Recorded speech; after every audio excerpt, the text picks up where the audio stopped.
What's up guys, it's Jack here, and today I'm going to be discussing wave manipulation and how to control minions as part of the League Basics series I'm currently doing. This is episode 2 by the way. Wave control is a huge aspect of the game that I think a lot of people think that they know quite well, or a lot of people have learned at this point, but they're either too lazy or they don't know it well enough to properly utilize it to its full extent.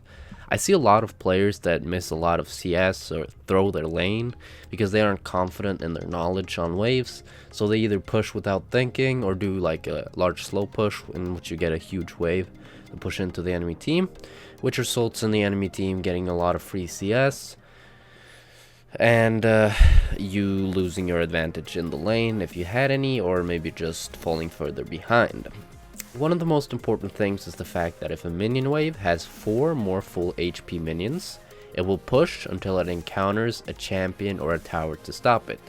This is very important to know, and when you're looking at the minimap and looking at the waves, then you have to remember this rule so you can easily know when it's going to be pushing and know whether or not you need to send a person down there. First off, let's go over the basics of when a minion wave will push, and a good general rule of thumb is in this chart that shows how many minions you need more than the enemy wave to push. In the first layer you need 1 more minion, in the second you need 2, and in the third you need 3, and past that you will need at least 4 more minions. Keep in mind that these minions have to be full health for this rule to be applied. This is very important in knowing whether you can do a full freeze or if it's going to evolve into a slow push. It can also be very frustrating when you're trying to freeze but your support has a relic shield and makes it into a slow push by killing 2 minions, for example.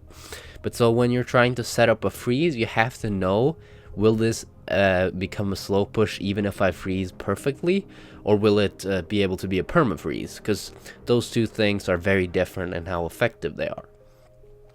And there are a couple of ways that you can play the laning phase. The first is, as I said right now, doing a perma-freeze. And that is when you don't auto-attack the minions until the last possible second, and you tank damage from minions so they don't get into tower range. You can also not tank the minions just straight up because that is extremely inefficient. I see a lot of people doing it, and especially supports, even at like high relos. When they're trying to hold the wave, they don't realize that they can use the brush manipulation pretty easily. They can essentially, what you can do is walk into the brush and then walk out of the brush and then walk in and walk back and forth. So you're constantly getting the minion aggro and then dropping it again. So you won't be in kill range just by tanking the minions, and you won't lose the advantage that you want to gain from freezing. This is a very effective strategy when you have a lead against your opponent and you want to try to zone them out from a minion XP, or if you're, for example, blown their summoner spells and you have a jungler that has extremely good ganks, like for example Shaco or something, and they have to respect the fact that you have Shaco on your team, so they can't walk up to the minions without them getting blasted. If you just tell your jungler, come down bottom lane, if they want CS, then they're going to have to die for it, right? Another method of playing the lane is pushing in, and just pushing in all the time. This is very good if you want to try to dive your opponents, or just want to try to poke them in and apply as much pressure as possible. And it's also good if you want to just try to get pressure in the lane, and get pressure so that the jungler wants to gank you and you can waste his time. And this is essentially, if you're pushing in your laner, then you're probably winning the lane and pressuring him in, and that's very good. And freezing, I think, is more situational, where you most of the time want to be pushing in because that's very beneficial for your team and for yourself, because people will miss lasts under tower and because you can get the jungler's attention.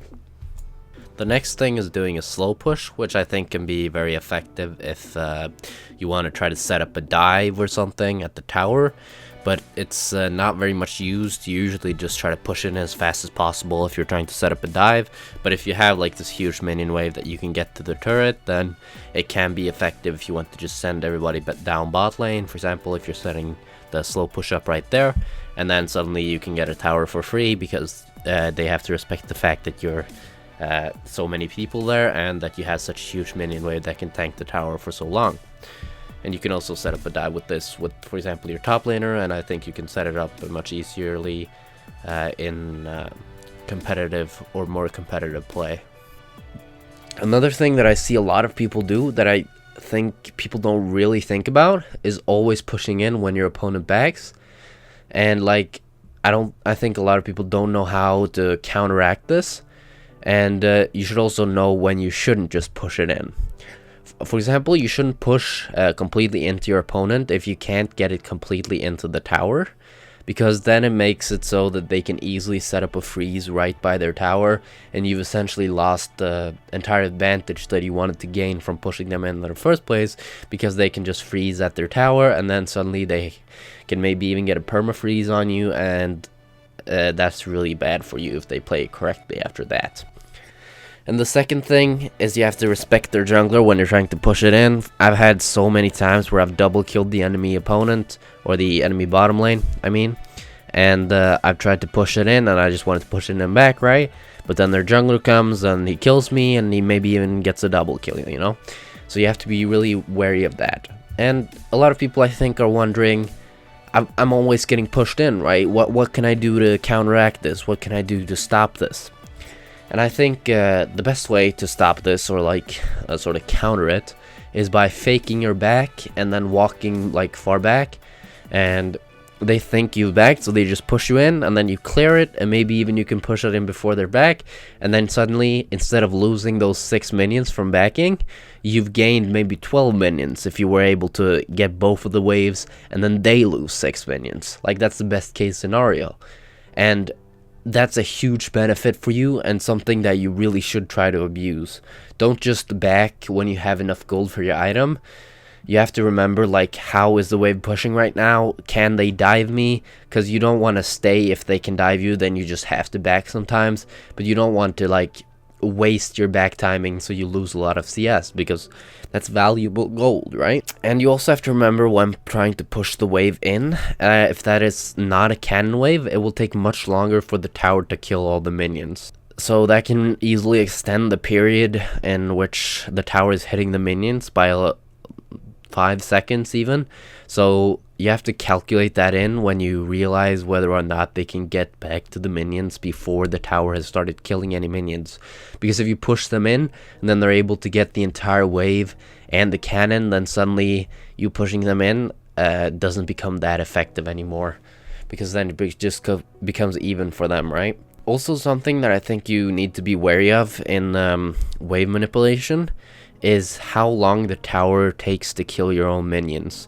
You can make the tower take much longer time in killing the minions by essentially waiting until the last possible second to auto attack the minion to kill it. You wait for the tower shot, or for the tower to shoot its last shot that will kill the minion, and then you auto attack it. So you make it so that the tower wastes time, and this can make it so that the opponent is sort of baited into a false sense of security by they thinking that they can just continue to push you up and be around your tower because they have minions there, and then you can call for your jungler and tell him to come gank because they're always pushing you in, and you can sort of keep them at the tower because they feel the security of their minions.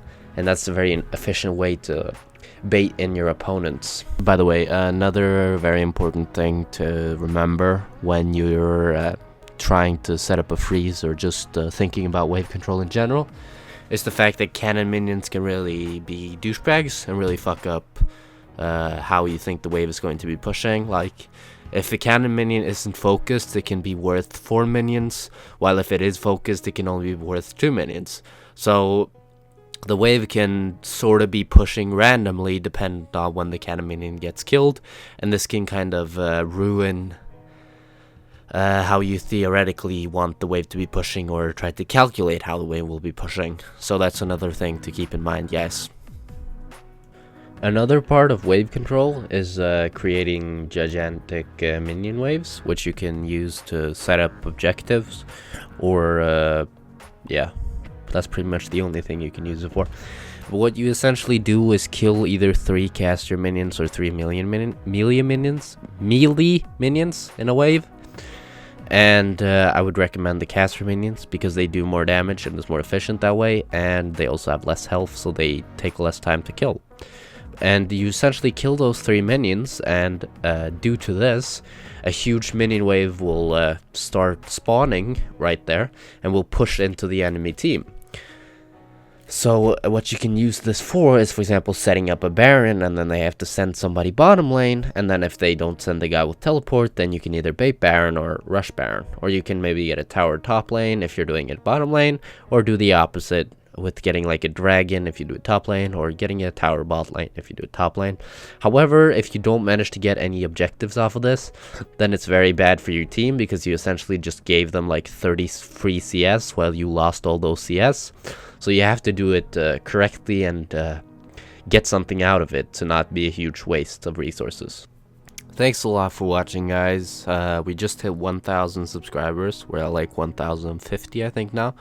And I'm planning to make a montage for it. I haven't gotten enough clips yet. I'm like a third of the way done, or like a half. So maybe that montage won't come out until I have maybe 2,000 subscribers. But I'm getting it fast. I'm trying to get it as fast out as possible. But yeah, thank you so much for the support, guys. It's really been insane. I know I say it a lot lately, but it's been going so well, and hopefully we're on the up and go. And yeah, just thank you guys. I appreciate you so much. Check out my Twitch, check out my Twitter. Thanks for watching, guys.